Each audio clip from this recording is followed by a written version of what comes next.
Alright guys, welcome to the first woodworking video on the channel. So today's project is going to be pretty simple, but I'm also super excited to get into it because this is going to be my first time working with a rough piece of maple lumber. So the reason this is so exciting is because up until now, all the woodworking projects I've done in the past have all I've either had to kind of get my lumber to an okay square point, or I've just had to buy S4S lumber from Home Depot. So I've gone out, I've invested in a whole bunch of tools, and we should be able to work with this rough piece of maple to make something pretty cool. Just get into this project and start milling some rough lumber. So the first steps with the rough piece of lumber is to take it over to the miter saw, get it down to kind of what will work for enough pieces to make the box. So to figure this out, all I did was figure out what the four sides of the box is going to be, and add a little bit of fudge room, that way I have the right length. From the miter saw, headed over to the table saw to very quickly rip it down to a rough width.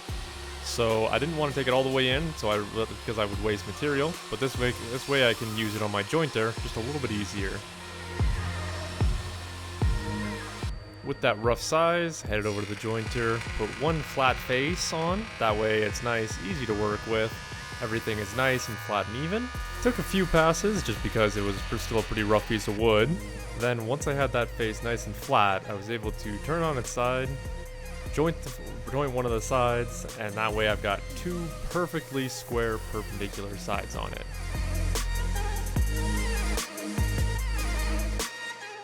With those two nice square sides, I'm able to dimension the piece down to its final depth. So I'm using 3/8 inch sides for the box, so what you're seeing me do here is just resaw this piece of maple so that I'm left with a 3/8 inch thick piece and about an 1/8 inch piece. That'll become the lid and the bottom.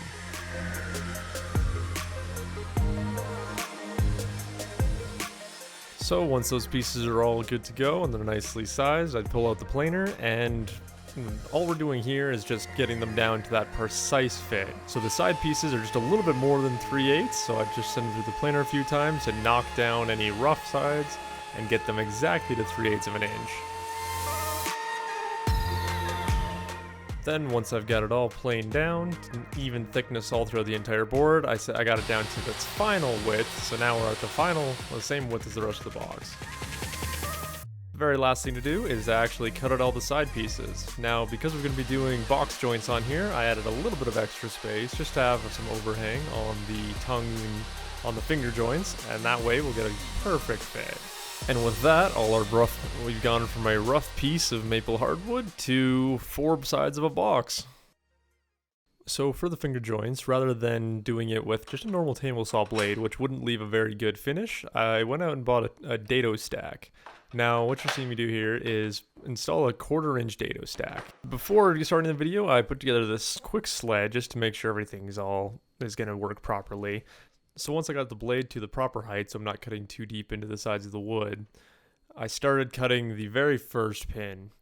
Now, I didn't put it in the video, but what I found is that the little side pin I'd added to the jig was a little bit too tall, so I had to go in and file it down to make sure that I could actually put the piece over the top. But once I did that, I was able to nice evenly move through the fingers, making sure that I have a nice consistent width for each of the joints.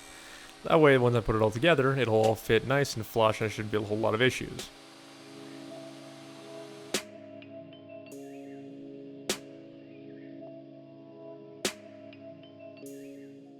Then going back from the dado stack to just a normal blade, I was able to put in the grooves for the base and the lid of the box.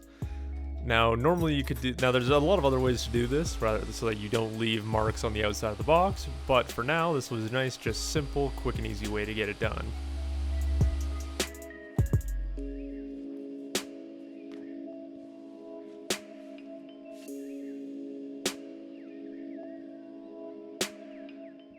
So one of the things I was very careful about when gluing up the lid and the base panels was to get as little squeeze out as possible. So I wanted to make sure that I didn't have to sand them too much, just because they're so thin, they're quite fragile. So I didn't use a whole lot of clamping pressure on them and just kind of kept them at that nice, gentle clamping. And then I was able to trim them down so they're a precise fit to the box. Now this is the best way to do it so that you don't have to try and fit your box to a panel. You're just using a thing that is easily cut and can be fitted in within a couple seconds. So you can see on the base panel we got a nice square fit. It also helps keep the box pretty square too. So with all the joints in and the base and the bottom, everything was all perfectly square and ready to be glued up. So I did miss getting some video of the glue up, but taking out of the clamps and heading over to the belt sander really proved to just be the easiest way to do this. Now the belt sander is probably one of the best tools for this project because I can't imagine having to hand sand all those fingers off. So having the belt sander and just being able to knock down those points would made it so much easier. It also made it a little bit easier to add a little round over to the corners.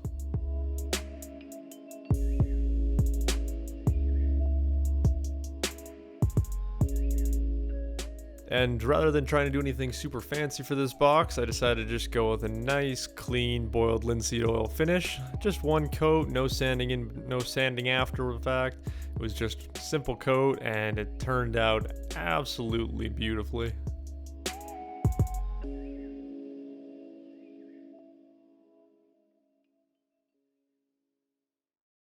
Alright guys, so this is our finished gift box, and I have to say it looks absolutely amazing. I didn't actually show this on video, but I took some of the jointer shavings. So the jointer makes these super long, fluffy shavings. I put them inside, put the sheath on top, and it looks amazing. We've got great fits. I don't want to get this stuff everywhere, but we've got great fits on the lid. Slides in, slides out super nicely. Everything's perfectly flush. Nice round corners with these beautiful box joints. One thing I will say though, it's not that bad. This is the first actual piece I've made with box joints ever, and so they're a little rough. I can admit to that. We did have quite a bit of tear out on the joints, and there's a few gaps that I wasn't really able to fill. But overall, I'm not too upset with it. And what's kind of exciting is in the next video, where I'm making some more gift boxes, I actually figured out how to completely get rid of tear out on finger joints, box joints. I'm not quite sure what the right terminology is, but I managed to completely get rid of tear out, and it looks so much better. And it's gonna be something that I do a lot more in the future, because it has to be just about the coolest joint you can put on a box like this. So I think that's a pretty good end to a pretty awesome project. I'm super happy with how this went. Everything just worked out so very well, and I think my brother-in-law is going to absolutely love this box and sheath combination. I hope you guys enjoyed this video. It was a super cool project.